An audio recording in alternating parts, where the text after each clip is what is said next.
What is up, everyone? Oscar here with a new video. Before I get into it though, I'd like to remind you all to like this video, subscribe to my channel, and share this video, and turn on post notifications so that way you know when I drop a new video. So let's get into it, and I'm gonna talk about my projections and predictions, and on how things should go for the Washington football team taking on the Cleveland Browns. We should get a few key players back from injuries. However, there are a few people there that concern me, like Steve Sims. That's a main concern because then our second guy is Dontrell Inman, who in my opinion just is trash. We saw how he played last week, but yeah, that is a little bit about the injury updates. Steve Sims, Ryan Kerrigan, Ryan Anderson are a few guys that are on that injury list. Kendall Fuller looks like he's going to be a full go this game, but we just don't know yet. But anyways, let's get into the projections and the keys to the game, and then I'll give you my score prediction for how this game is going to go.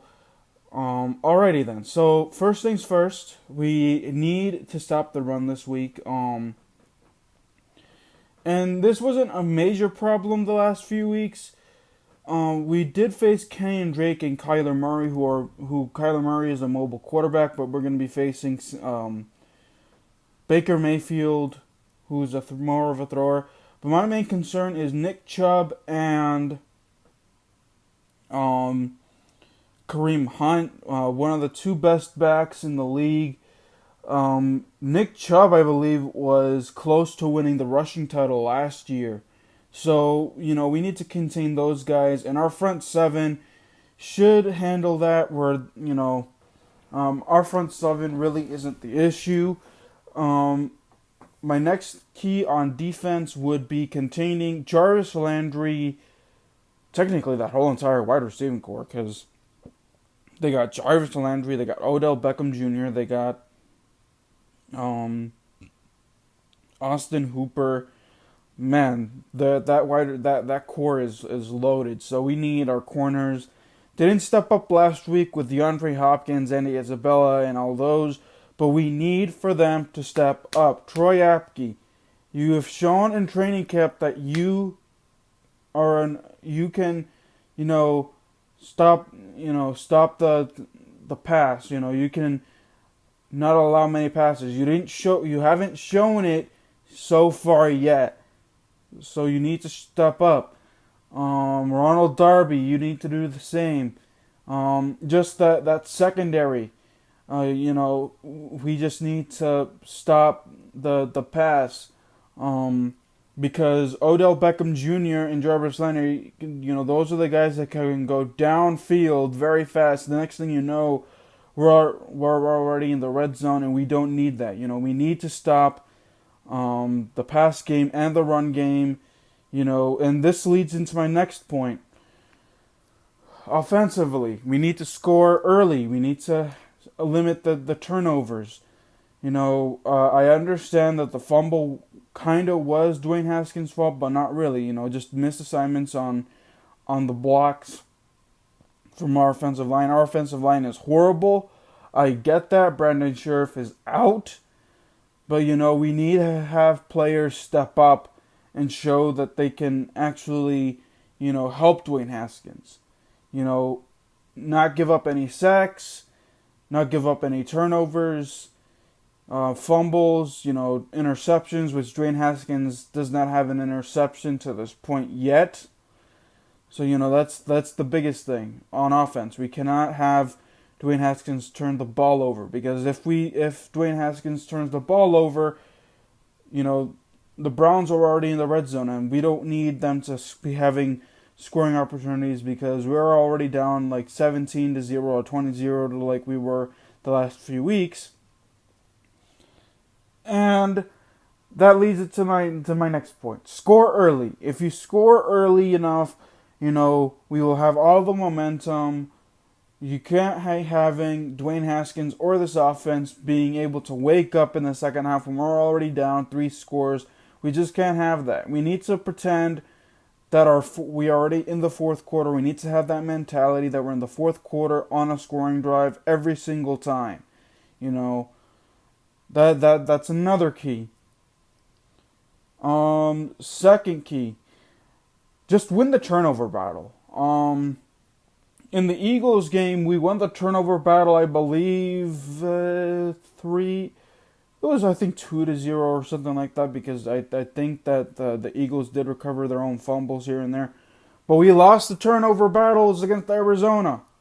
We lost it there. The fumble by Dwayne Haskins. The fumble by Steve Sims. You know, that we cannot have that.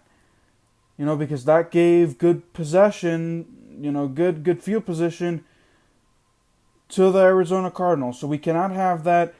The Browns are, you know, they have been a joke the last few years, but I'll give them props. You know, they all, you know, they have a lot of firepower.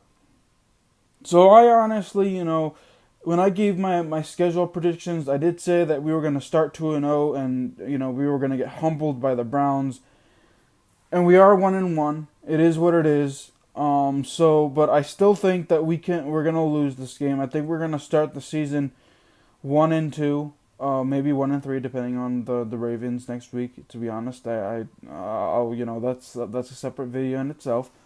But I think we're going to go 1-2.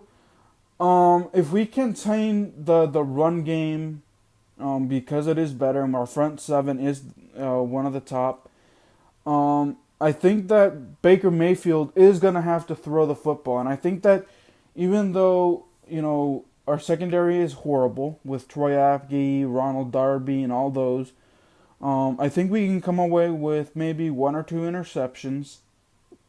But I do think that the Browns are going to ultimately win this game. I say 24-14. I'm really sorry, you know, that is my projection. Dwayne Haskins has not shown enough for me to believe that he's going to be able to, you know, wow us with his throwing ability. He did miss, you know, key throws, threw balls in the dirt.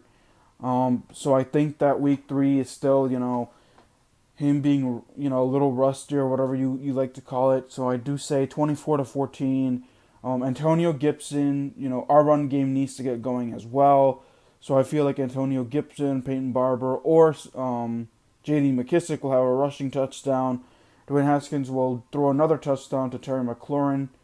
That's another key to the game as well. You know, throw to Terry McLaurin. Throw to your star guys, or your star guy in this matter, or your star guys if you want to count Antonio Gibson in there as well. Because we just don't have the firepower that the Browns have, honestly. So, yeah, 24-14, Browns win. We start the season 1-2. You know, I say Dwayne Haskins, you know, still has growing pains, but does a little bit better. You know, and it showed.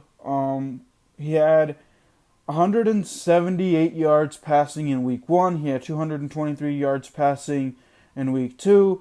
So I think that we can have maybe 200 yards plus passing in this game. Because I think that on all honesty, even though the cornerback room is a little, you know, worrisome for the Browns, but I think Dwayne Haskins can have a good enough game to get us to maybe 2 touchdowns, who knows. So, yeah, I say 24-14, the final score, Browns win. Let me know if you guys disagree, you know, you're telling me that my prediction is trash. Again, comments are always welcome. Alright, guys, I do want to let you guys know that Real Madrid does play tomorrow, so I don't have to be pulling double duty, at least for this week. Watching 2 games at the same time. So Real Madrid will be playing tomorrow at 3 p.m. I do have church service at 3 p.m., so I'm probably going to miss a few minutes of the game. But other than that, I will be going live tomorrow after Real Madrid's matchup. Don't remember who they play off the top of my head, but I will put a poll at some point tomorrow. So to talk to you know, let you to ask what you guys think about tomorrow's game about Real Madrid. So yeah, look for a video tomorrow, and then of course my post game reaction to Washington football against the um, Cleveland Browns, which is a 1 p.m. kickoff. So alrighty then, guys. That'll be it for me, and I will see you guys next time. Peace.